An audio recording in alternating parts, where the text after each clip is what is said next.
Hey guys, it's Christina. Welcome to my channel and another video. This is my second video. It's gonna be another what I eat in a week video. As I said in my very first one, these are just my favorite ones to watch. I don't know if they're my favorite ones to film because I've only ever filmed them, but yeah, I really love them. I love them because you kind of get to see the whole gambit. You get to see the simpler meals that like maybe don't get displayed in cooking videos so often. Stuff that's so simple and satisfying, even if it's just toast and jam or bagel. But then you also get to see people's dinners and lunches, which could be like more complex or so simple and something you've never even thought of. And then you also get to see things that maybe you haven't seen before, whether it's a certain type of food or a cooking technique or just all together meal. But yeah, and then all these things, whether they're small or big, I think what they do is they inspire people to get in the kitchen, and that's why I made this channel, because I want to help inspire people get in the kitchen. I think it's so easy to get lost in the hustle and bustle of everyday life and to start thinking of cooking as a chore when it really is one of the biggest gifts that you can give yourself, a homemade meal. Or maybe that's not attainable to you on that day, but a meal that you have mindfully set out for yourself to eat, to fuel your body and make you feel good. Alright, to the food. So in typical fashion, we're starting this what I eat in a week off on a Monday night because I forgot to film what I ate for Monday's breakfast and Monday's lunch and Monday's dinner. But because of that, I'm showing you what I'm prepping for Tuesday's lunch on a Monday night. So we're not completely off on the wrong foot. So I was feeling pretty lazy after Monday night's dinner, which didn't have any leftovers because Monday night's dinner was eating leftovers. So I thought I would just make a salad for Tuesday's lunch. I had some kale that I had just picked up. I had some carrots, and I had some red onion. And then I decided to make things a little fun and take some chicken nuggets, they're like veggie or like soy chicken nuggets, and do like a little buffalo chicken action with it. So I just heated up my chicken nuggets in the oven and then threw them in some Frank's buffalo sauce. And then I added that to my salad, and it was very satisfying to make. I just love the color of buffalo sauce. And I feel like this meal is pretty accessible. You don't have to make it the way I make it. Just make it with whatever you have on hand. Tempeh, tofu, some other veggie alternative. I didn't have real croutons, so now I am just cutting up 2 pieces of toasted bread that I had seasoned with garlic powder and onion powder, and I'm cutting them into croutons. I wouldn't recommend putting the croutons in the whatever container you're keeping the salad in, because then it'll get soggy if you're not eating it so the next day like I was. So after I cut them, I just put them in a little paper bag. After I tried some first, then I put them in a paper bag, and that was going to be my lunch for Tuesday. I need both of these this week. One's for me and one's for Joe.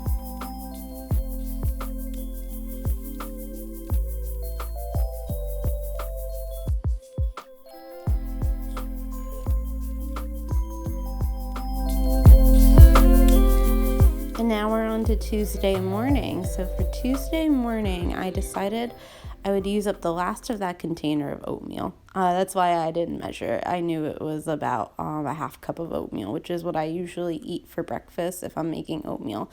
And what I'm showing now is kind of like my base of how I eat my oatmeal. It'll always be around a half cup of oats, some chia seeds, some cinnamon, and then some flaxseed. I don't love flaxseed, I'm not gonna lie. If I could just eat only chia seeds, I would. But I heard flaxseed's actually pretty healthy for you to have in the morning. So if I have flaxseed, it'll always be in the morning for the most part. So today I was feeling chocolate oatmeal. So my next step was to add some cocoa powder. And then I do some almond milk. I think that was probably like close to a cup of almond milk. I don't really measure because I just know how I like it, but Oatmeal has package instructions. You can follow that if you need the measurements. So then I added some brown sugar for sweetness.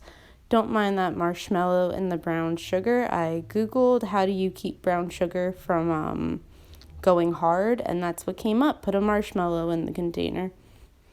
Alright, so I don't know about you, but if you can think of a better pairing than chocolate and strawberries, okay, I'm not gonna lie, chocolate and wine's probably the best pairing, and chocolate and potato chips, which I actually think is just me that thinks that. But the third best pairing with chocolate is for sure strawberries. And so that's what I did for this breakfast. I made myself a chocolate oatmeal topped with strawberries. And I didn't say it, but I'm not going to heat the oatmeal up until I get to work on this day, so you won't get to see the finished product. But let me tell you, it is the most decadent, easy, pretty healthy breakfast. You have that ooey gooey chocolatey base, and then you top it with the strawberries after you heat it up. And then you'll see soon I'm gonna also pack some chocolate chips, and it's so decadent, and I don't know what else you could ask for a Tuesday morning breakfast.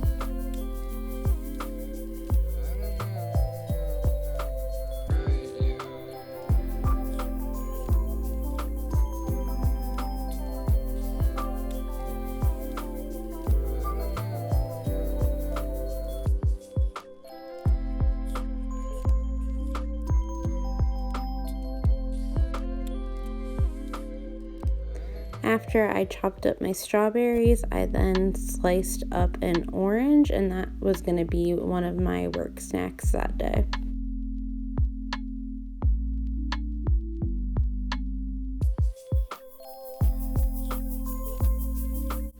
And for anyone closely following and noticing that I didn't put dressing on my salad, that is because I waited till the morning of to add some vegan ranch.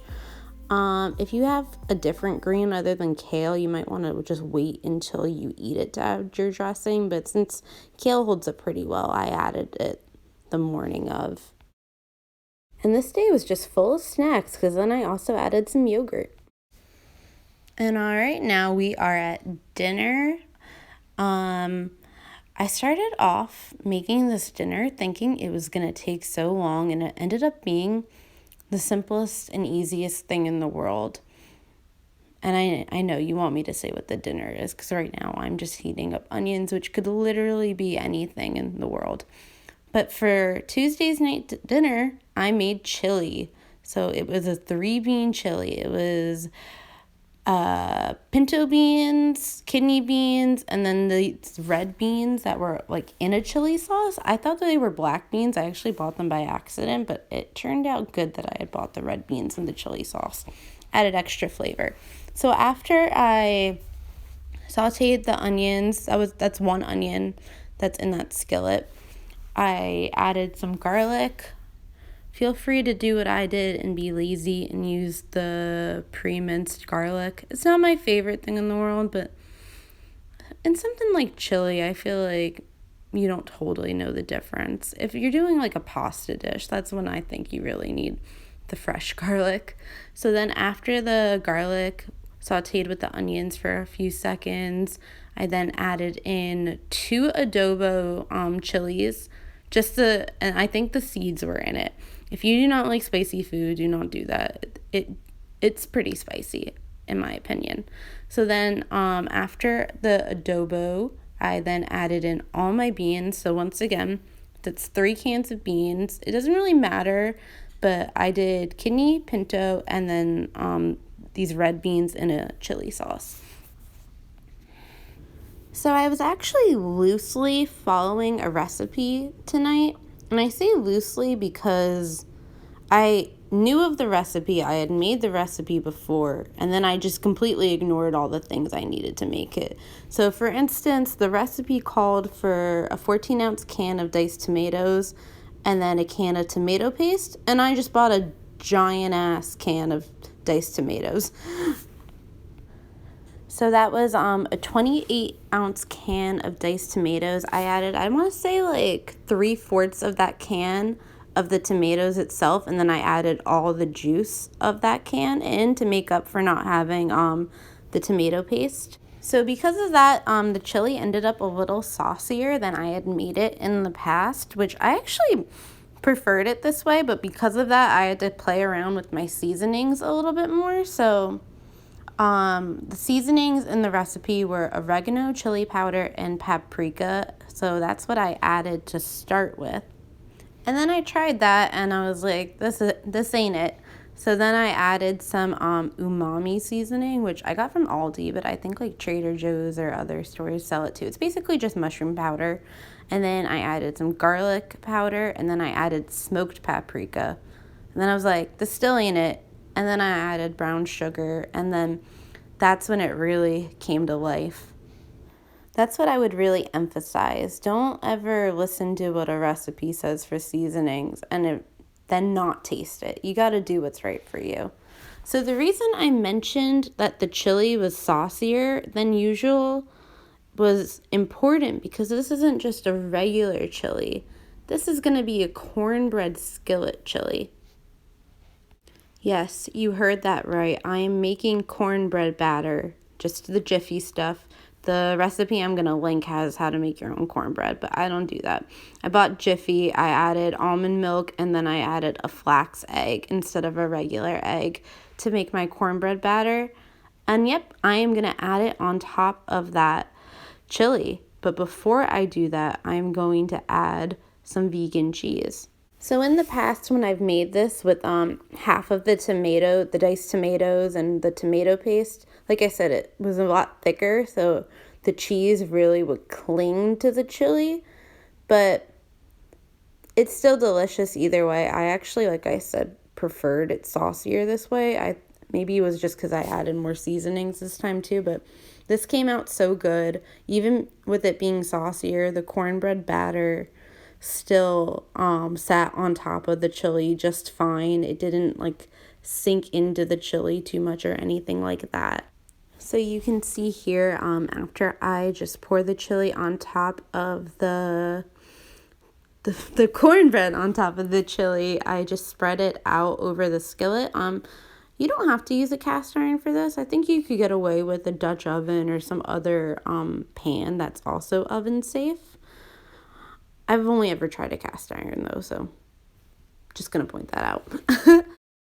So I baked the skillet for about 15 minutes or until I saw the cornbread get golden brown on top. I don't really think that you can overcook it since there isn't real egg in it. Or I should say undercook it since there isn't real egg in it. So I just kind of waited until it got golden brown on the top. Yeah, she was a saucy girl, so it was a little hard to scoop into the plate, but it was delicious nonetheless. Hi friends, happy Wednesday. It is raining out, so sorry for any audio issues you hear. I figured I didn't do much to get ready for like breakfast or get my lunch together this morning, so I figured I would just show you what I brought to work with me. I'm sitting in my work parking lot. Alright, and here is my bag of goodies. I have this giant work bag that is like too large for any actual purpose for work, but it fits all my food usually, and I don't know why I don't just get a lunchbox instead of using my bag as a lunchbox, but let's show you what's inside. As I mentioned last week, I usually take a bag of popcorn to work with me. So here's that bag of popcorn. I already had one at my office that I finished yesterday, so here's the new one. Down there in that Tupperware, that blue one, is last night's chili. So that's just leftovers. Some strawberries as a snack. I also have some chocolate chips that I brought with that. A little baggie of chocolate chips in here. A little sweet. And then on the floor here is my breakfast. There we go. It is a bagel and a hash brown. It's very typical for me to just get a bagel and a hash brown about once a week. Yeah, as I was saying, I normally like to get a bagel about like once a week because bagels are probably my favorite food in the universe, and they're relatively cheap. Like, I think if I just got the bagel and cream cheese, it would be like $2.80, but then I get a hash brown, then that brings it up to like $4 something with tax. But I mean, that's relatively, like, I would say inexpensive. I'm always pretty cautious to try to avoid eating out as a habit instead of like a mindful experience. But I mean, bagels are just too good, man. And then I never show it, but I drink a coffee every day from home. I normally do this thing of coffee in the morning, and then I will switch to tea in the afternoon. I really try to keep it to 2 caffeinated beverages because I'm worried that if I ever go to 3, it's gonna turn to 4 and then so on, but sometimes 3 is a thing too. Good evening. It is evening now, if you couldn't tell by my dark house. If you also couldn't tell by my dark house, I am home alone for dinner tonight. Home alone for dinner, but very, very lucky because my dinner was made for me by Joe, my partner. And not only did he make dinner, he made like the best looking dinner that is probably going to be in this video. So it's a little embarrassing that the best looking meal in this video is going to be not made by me, but we're both stars that can shine. I'm very lucky. Alright, so it still needs to be heated up in the oven. Don't mind my kitchen right now. But he made stuffed peppers. Look at that. He didn't really tell me how he made them, so I guess I'm gonna like live react to them. So obviously there's chickpeas and some green bell peppers. That's definitely rice. I don't know if it's white or brown, but knowing Joe, I'm going to assume it's white.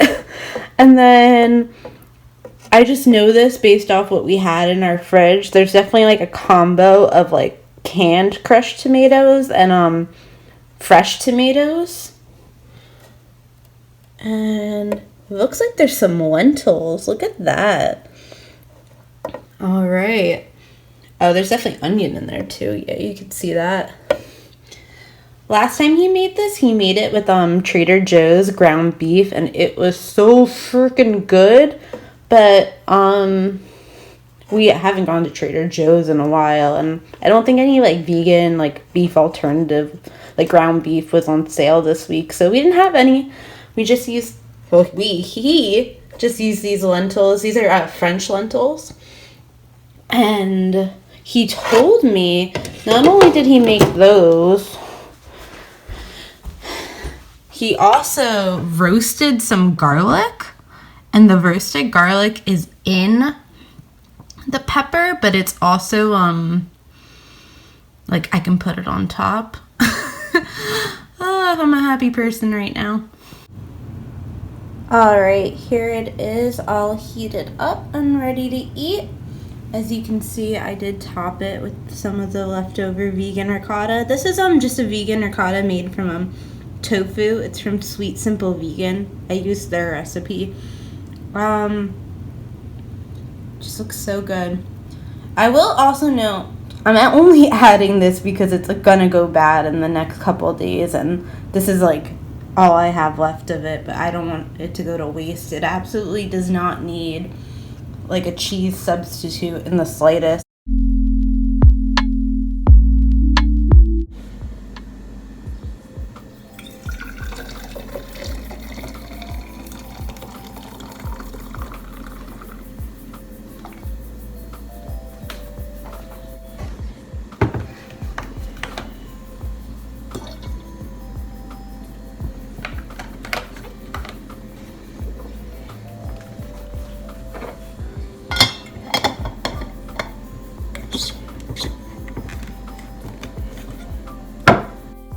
So Thursday morning, I was in a bit of a rush because I headed into work earlier than usual, and the reason for that is I left work earlier than usual because Joe had bought me tickets to see Company on Broadway in New York City. So that's what I did Thursday. But before all that fun stuff, I had to get my breakfast together, which was just cereal, because like I said, well on time. Get my lunch together, those delicious stuffed peppers as leftovers, and then some yogurt to take to work. And then here's what I ate when we were in New York for dinner. It's a veggie sandwich that had some goat cheese and then some mac and cheese. And then after the show, we got some late night happy hour snacks. It's cauliflower bites and poke nachos. And the cauliflower bites were so good. Of course, the margarita. So then we are on to Friday morning already. After the rich food from Thursday night, I just really woke up craving some fruit. So I chopped up some apples that were going to be part of my snack that I take to work. You can see the peanut butter in the background, so you already know what's happening with that.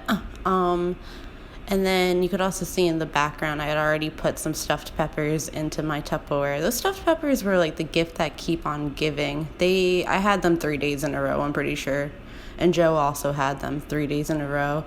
And that was 6 peppers for like basically 6 meals. So I think we had tried to do a pepper and a half per meal for 4 meals, but they were just very filling. So then, as I said, was feeling fruit today. So I also, for my breakfast, cut up an orange to eat with my breakfast. The color of orange is so nice. And like, I didn't know that citrus season was in the winter.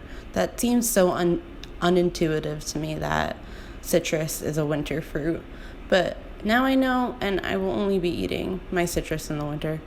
No, I'll probably still eat it in the summer too, but get some oranges next winter. I think we might be out of citrus season. I'll look it up. So then I made a bagel to go with my oranges, and this is the same vegan cream cheese that I showed in the last video. This is the Go Veggie brand. That was pretty much the end of the container, so I guess we'll see what vegan cream cheese I get next. Like I said, I always alternate between what's on sale. For Friday night's dinner, I got dinner with friends for a friend's birthday. So we got some appetizers, and then my entree was a gorgonzola gnocchi, and I got dark chocolate mousse for dessert. It was amazing. So Saturday morning for breakfast, it was pretty light. In my head, it was more of like a pre-breakfast than breakfast. It was a steamed rice bun and some strawberries. My fitness schedule had gotten out of my routine since I was running around all week, so I wanted to have something in my body before I worked out that morning. I don't normally work out on Saturday mornings, but I did this morning. And then after I worked out, I started making what in my head was the real breakfast, but ended up being more like lunch. I'll have the recipe linked below, but I saw Caitlin Shoemaker from My Bowl. She posted these vegan egg bites that she made with chickpea flour and silken tofu, and they looked intriguing to me, so I wanted to make them. Hers were more a southwestern flair, but I made mine with caramelized onions and spinach, which you'll see soon. But for the recipe, I followed it pretty close to hers. It's 1.5 cups of chickpea flour, 1/2 cup of nutritional yeast, and then it's going to be, I think, 1/2 cup of plant-based milk. I used oat milk because my oat milk is a little bit thicker than almond milk. And then the recipe will say how much baking powder that was. And then some salt to taste. Oh, and of course you got to do some black pepper too. So this is where I had to start kind of not following her recipe completely. So her recipe used silken tofu, I believe, and I only had soft tofu, and I think her recipe wanted 16 ounces and my package was only 11 ounces. So I don't think I had quite the same texture that her batter did the way I did it. So I think I had to play around with a little and add more milk here and there. So when I was done, that's what the batter looked like. And then here's the fun part. For my seasonings, I did some of that roasted garlic that I'd shown Thursday night. It felt serendipitous that I just had that delicious roasted garlic to use for this recipe. And then I added what was the last of my vegan cheese from what I showed on Tuesday night's chili, and I also added some spinach. This was like the bottom of the packaged spinach that I had. And then by the time I had gotten to this point, my onions had caramelized. So I added the caramelized onions to the batter and I blended that all up. I was nervous the spinach was going to make it green. It did not, luckily. So this recipe was supposed to be for 12 egg bites. So I had greased my 2 muffin tins and poured the batter. And I was feeling so proud of myself because this batter was pouring perfectly.